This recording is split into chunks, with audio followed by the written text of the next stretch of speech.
एक बहुत ही इम्पॉर्टेंट चीज़ जो हम रोज़मर्रा में देखते हैं और जो महिलाएं, क्योंकि ये बहुत सटलिटीज़ में होता है, जो पहले भी हम बात कर रहे थे कि हॉस्टाइल वर्क एटमॉस्फेयर क्रिएट होना दफ्तरों में vis-a-vis a particular woman is very easy. पहले आपने देखिए, जैसे मैंने कहा कि पहले अगर मान लीजिए किसी ने अपोलोजाइज़ भी कर दिया, लेकिन उसके बाद ये हो जाए कि अचानक से एक टीम है मान लीजिए 15 लोगों की और उसमें 5 महिलाएं हैं, अचानक से एक महिला को पूरी तरह साइडलाइन कर दिया जाए और 2-3 महिलाओं की promotions out of the turn हो जाए या मतलब उनका तारा अचानक से हम देखते हैं कुछ लोगों का बुलंद हो जाता है।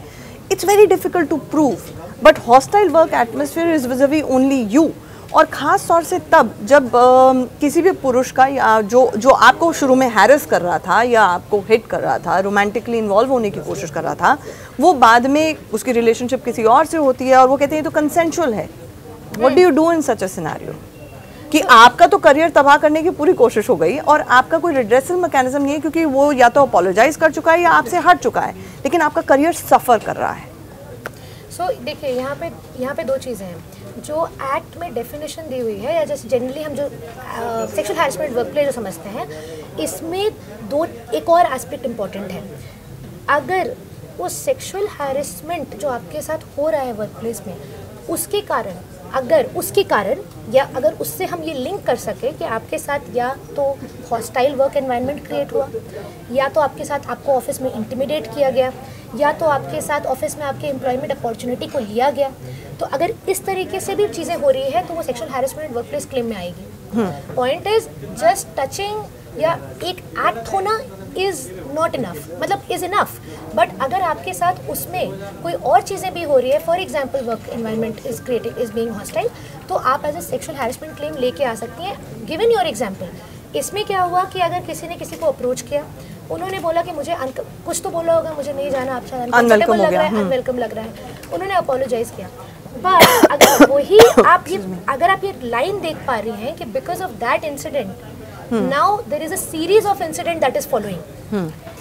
धीरे धीरे मेरे साथ, again we are coming back to the first example that we took, hostile work environment create हो रहा है, मुझे कोई अपॉर्चुनिटी नहीं दी जा रही है, मुझे प्रमोशन में मुझे कोई क्वेश्चन ही नहीं पूछा गया मेरे क्यारे में, मुझे सीधा ही मुझे कुछ बोनस नहीं दिया गया ना, मुझे नहीं, लेकिन दूसरी महिला हो सकते हैं वो आके बोले देखिए मैं तो बहुत काम कर रही हूँ, और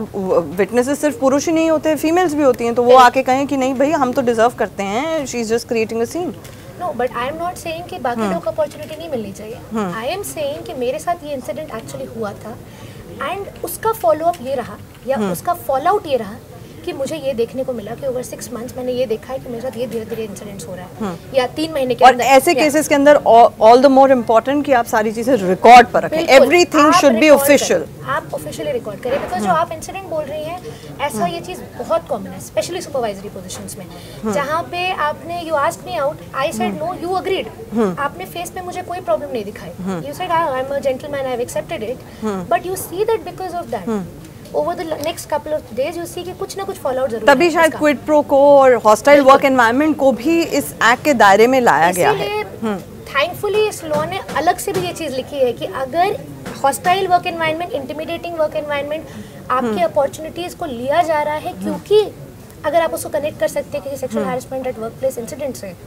तो भी आप आके क्लेम कर सकते हैं। ईशा, हमारे साथ जुड़ने के लिए बहुत बहुत शुक्रिया। और इस सीरीज़ में हमने आपको ये बताने की कोशिश की कि प्रैक्टिकल बाय इम्प्लीकेशन जब इस तरह के केसेस होते हैं तो सेक्सुअल हैरेसमेंट किस तरह की होती है, उसकी शक्ल कैसी होती है और किन चीज़ों का आपको ध्यान रखने की ज़रूरत है। अगली बार हम आपको बताएंगे, जो हमारा अगला एपिसोड होगा उसमें हम ये बताने की कोशिश करेंगे कि जब सेक्सुअल हैरेसमेंट हो रही हो और खुदा ना खास्ता आप ऐसी सिचुएशन में हों तो कैसे सबूत प्रेजेंट किए जाते हैं, किस तरह से आप स्मार्टली चीज़ों को डील कर सकती हैं, वो आपको अगले एपिसोड में बताएंगे। फिलहाल हमारे साथ जुड़ने के लिए शुक्रिया।